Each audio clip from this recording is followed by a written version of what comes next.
Hello students, my name is Chitra Gupta from SKLGD Public School. Today I teach you about the second chapter of Economics class 10th. Last chapter में मैंने आपको समझाया था कि हमारा जो economic sector है वो कितने पार्ट्स में डिवाइड है। 3 पार्ट्स में डिवाइड है, एग्रीकल्चर सेक्टर, मैन्युफैक्चरिंग सेक्टर है, टर्सरी सेक्टर। और उसके लिए गवर्नमेंट को क्या क्या और ज़्यादा उसमें डेवलपमेंट्स के काम करने के लिए गवर्नमेंट्स को क्या क्या करना चाहिए। लक्ष्मी और सुखाराम की स्टोरी के थ्रू बताया था कि किस तरह से एग्रीकल्चर सेक्टर्स में हमें डिस्गाइज्ड अनएम्प्लॉयमेंट देखने को मिलता है, हिडन एम्प्लॉयमेंट देखने को मिलता है और सीजनल एम्प्लॉयमेंट देखने को मिलता है। उनके लिए भी गवर्नमेंट को बहुत कुछ वर्क करने चाहिए। लोगों को क्या देना चाहिए, रोजगार देने के लिए भी गवर्नमेंट को क्या करना चाहिए, वर्क करना चाहिए। उसी से रिलेटेड हमारा एक टॉपिक है कि how to create more employment. आखिरकार सेंट्रल गवर्नमेंट को ऐसा क्या करना चाहिए जिससे कि ज़्यादा से ज़्यादा लोगों के लिए क्या हो, एम्प्लॉयमेंट क्रिएट हो। यहाँ पर दिया गया है, नेक्स्ट देखते हैं, recognising the need to create employment and the central government. ये किसकी ड्यूटी है, सेंट्रल गवर्नमेंट की। In India made a law implementing the right to work, कि लोगों को काम देना, वर्क भी लोगों को अधिकार, वर्क राइट टू वर्क, काम का भी अधिकार है लोगों को। सेंट्रल गवर्नमेंट ने इसके लिए कुछ योजनाएं, इम्प्लीमेंटेशन योजनाएं बनाई हैं। उन्हीं से जुड़ी हुई एक इम्प्लीमेंटेशन एक योजना है जिसको पहले किस नाम से जाना जाता था, नरेगा के नाम से जाना जाता था, national Rural Employment Guarantee act. बाद में इसी को चेंज करके इसका नाम मनरेगा कर दिया गया था, मनरेगा 2005 में।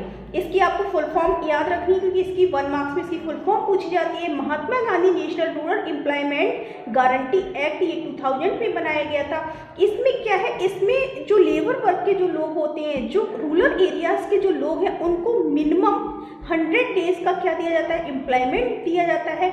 और ये एम्प्लॉयमेंट दिया जाता है और इस एम्प्लॉयमेंट में क्या काम कराए जाते हैं। भाई ऐसा नहीं है कि आपको डॉक्टर का वर्क दे दिया जाएगा, आपको एकदम टीचर का वर्क दे दिया, ऐसा वर्क नहीं है। आपको ऐसा काम दिया जाएगा जिसमें क्या हो, जो देश के एग्रीकल्चर सेक्टर्स में जिसमें कंट्रीब्यूशन हो, जैसे कि कैनाल्स खोदने का काम है, रोड्स में कंस्ट्रक्शन का काम है, इस तरह के काम दिए जाते हैं।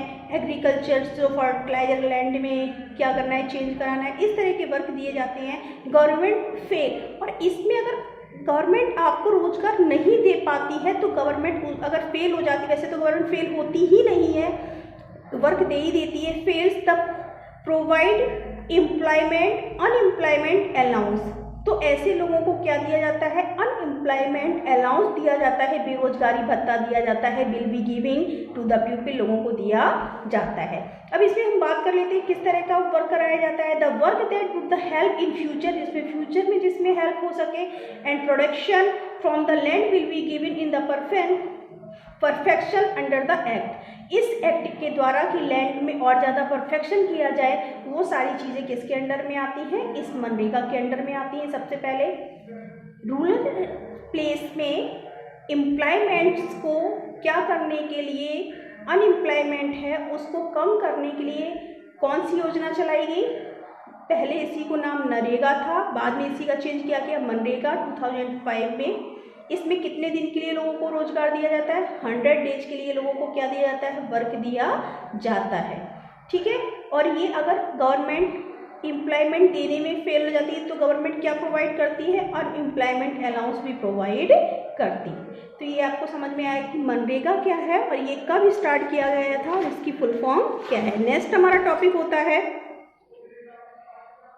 कि जो हमारे सेक्टर्स हैं उनको कितने पार्ट्स में डिवाइड किया गया है। Sectors of the Indian economy हमारा चैप्टर का नाम चल ही रहा है, तो इसमें हम देखेंगे कि division of the sector as the organised और अनऑर्गेनाइज्ड सेक्टर। जो हमारा सेक्टर है 2 पार्ट्स में डिवाइड है, ऑर्गेनाइज सेक्टर और अनऑर्गेनाइज सेक्टर। इसमें 2 लोगों की स्टोरी है, आपकी बुक में दी गई है, एक कांता है, एक कमल है। जो कांता है वो ऑर्गेनाइज सेक्टर में वर्क करती है और जो कमल है वो अनऑर्गेनाइज सेक्टर में वर्क करता है। वो एक शॉप में वर्क करता है, वहाँ पर काम करता है। अब इन दोनों में क्या, पहले हम सबसे पहले देखेंगे कि ऑर्गेनाइज सेक्टर जो है उसमें क्या क्या चीज़ें होती हैं उसको देखेंगे। सबसे पहले रजिस्टर्ड बाय द गवर्नमेंट, जो ऑर्गेनाइज सेक्टर होते हैं वो रजिस्टर्ड होते हैं किसके द्वारा, गवर्नमेंट के द्वारा रजिस्टर्ड होते हैं।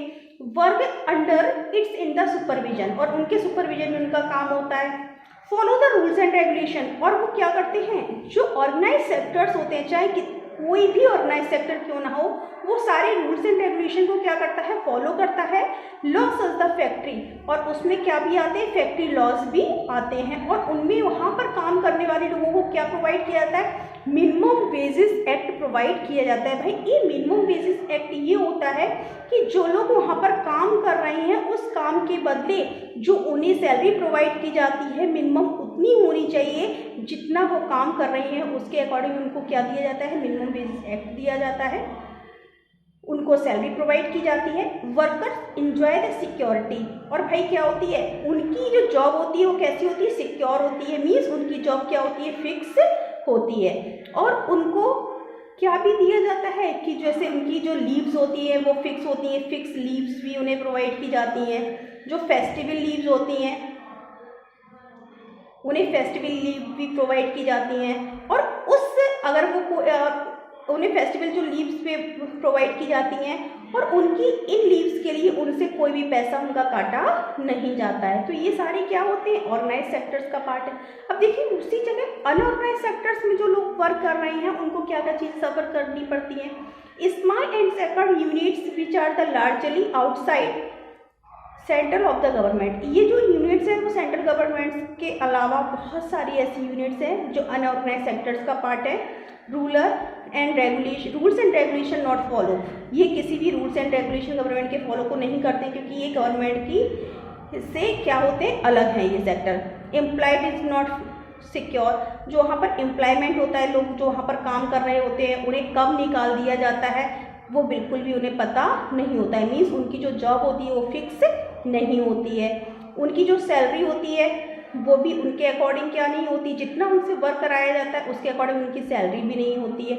अगर वो कोई भी लीव्स वो लेते हैं तो मीन्स अनपेड उन्हें क्या प्रोवाइड की जाती है, लीव्स प्रोवाइड की जाती है। अगर वो कोई लीव्स ले रहे हैं तो उसके बदले उन्हें क्या किया जाता है, उनके पैसे काट लिए जाते हैं। तो ये दोनों डिफरेंसेस आपने देखे कि ऑर्गेनाइज सेक्टर जो होता है वो बेटर है किससे, अनऑर्गेनाइज सेक्टर्स में।